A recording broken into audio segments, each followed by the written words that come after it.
What's up guys, welcome back to the channel. Today we're going to be showing off the brand new TellarKnights. How is the archetype? Is it actually any good? Because at one point it was considered a very meta deck. With new cards like Caduceus, we have a little bit more consistency as well as some of the other monsters being able to search out and add extra cards like Lyra. Really good stuff. It lets you add any TellarKnight spell from your deck to your hand.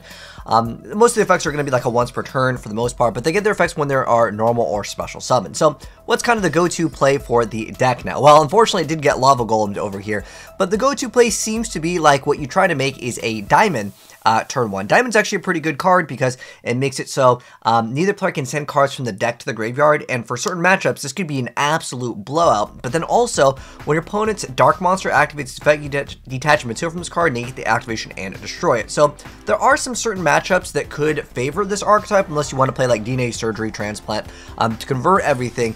But for the most part, the deck is still based around its original identity, which is all about pretty much getting as much advantage as possible with going for Altair, Deneb, and then getting some of the newer cards out as well, like Altia. So Altia has this effect where if it's summoned, whenever it's summoned, normal or special, you get to target cards on the field up to the number of light and dark exceeds monsters you control and pop them. So you can potentially get rid of a bunch of cards. The other option for the deck is a more control option, which is kind of how you play the deck. It's a advantage win harder deck.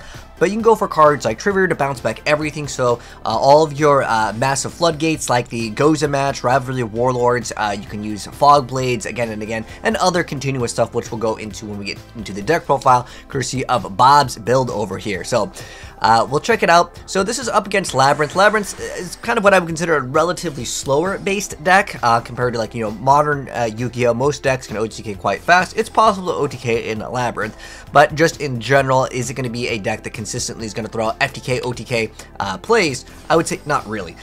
Same thing with the TellarKnight deck. You can pop off. There is a newer card that's a trap card that actually has some interesting play once we go over the deck profile, but I'm just going to go ahead and pop out Altia. But most of the cards you can recycle in this deck really well.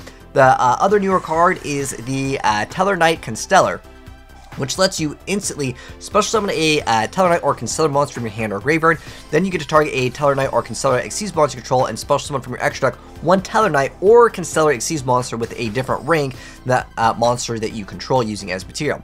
And then you get to transfer its materials to the other one, and you can only use this effective at once per turn. But it's another continuous card that lets you just bounce it back and just keep on reactivating it. Obviously, that's kind of what the whole deck and archetype wants to do. We see Fog Blade activated once again.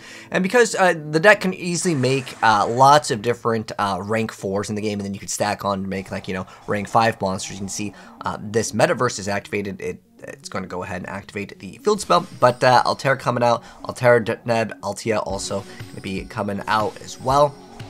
Really good stuff indeed.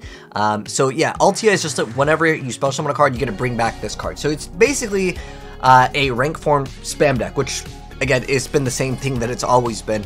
There is technically one other like negate card that is in the deck, which is a trap card, but I believe you have to tribute a card, so no one really plays it anymore. It's just more conjunctional because the deck doesn't do so hot playing into like a very extensive board maybe that your opponent plays, or if the deck that your opponent is playing can kind of beat you in that one turn, because you could lose out on some of your monsters and absolutely lose. So we saw it take a W here. Let's check out another game where maybe the deck is a little bit faster, and also a kind of a newer archetype over here that got more recent support. So that was against Labyrinth. Again, Labyrinth is a little bit slower. Let's check it out over here against Ice Jade. Ice Jade has a few newer cards that came out recently in the game.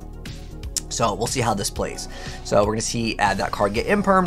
Constellar, TellarKnight is going to be alright, TellarKnight Constellar is activated, so he gets additional summon. It also, we had the burn damage from the last duel, which was from Alasham over here, which is really cool because you can copy the effects of one of the other cards with the Xyz, which is quite great, which is over here, which is one of the newer cards. So Caduceus is the main star player of like the newer Constellars, right? But we saw it in the last duel, it actually gave him the win.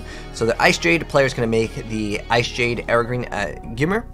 And this is a quick effect. You make all face-up monsters you control become unable to be destroyed or banished by your opponent's card effects for the rest of this turn. But you can still bounce them back, right?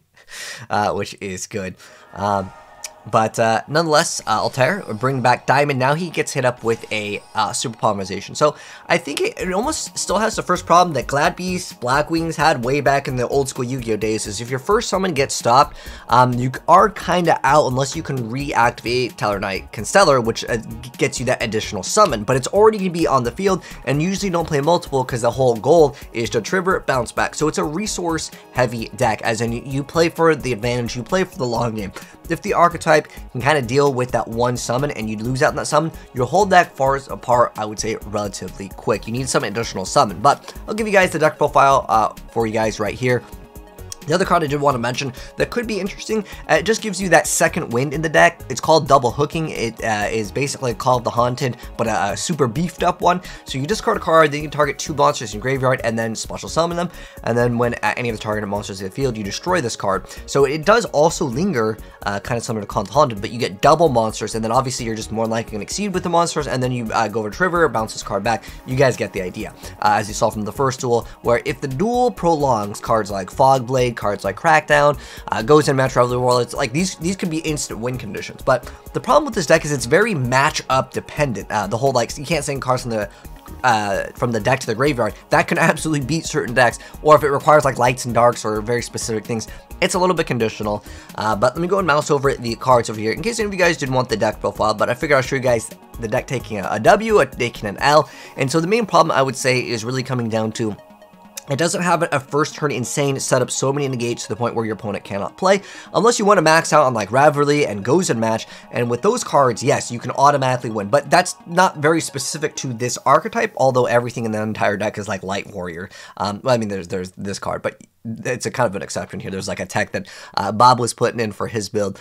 But yeah, it's a deck where it's going to take a while. You're not going to be OTKing them every single turn. Although with plays like Double Hooking, you could probably OTK with just like an Altair to Nebin if you have a couple cards in the grave. Activating this, yeah, you could do an insane amount of damage and then reset a bunch of other things. But again, a lot of other archetypes can do that too. So I don't feel like it has a brand new identity with the additional of the newer card, which is Caduceus, which you max out all copies of this. It's like one of the best cards ever for the archetype. I mean, you get a copy, an effective one, and then on top of that, if it's special summon, you get to target a TellarKnight and or Constellar in your graveyard, add them to your hand. So you could basically make this card and recycle your engine without going for Altera and Deneb, because that's the bread and butter combo of the archetype. But remember, with the brand new card, Altia, you basically just get out an additional, like, level 4 for free, and then this is one just lets you add the TellarKnight spell, which you can go for whatever card that you want. But yeah, on top of that, being able to copy a card, I mean, this card, it did clutch it up. It did give him that, like, extra 1,000 down to the need from the first duel. Yeah, I would say the archetype is too similar to what it used to do, and back in that day, it worked, but nowadays, Yu-Gi-Oh! Has just gotten too fast. But that's my thoughts on the brand new Tellers. You guys can let me know your thoughts down below. But thanks for tuning in. If you guys enjoyed the gameplay and deck profile, drop a like on it. Shout out to Bob again for his build, and I will see you guys in the next one. Take care, peace.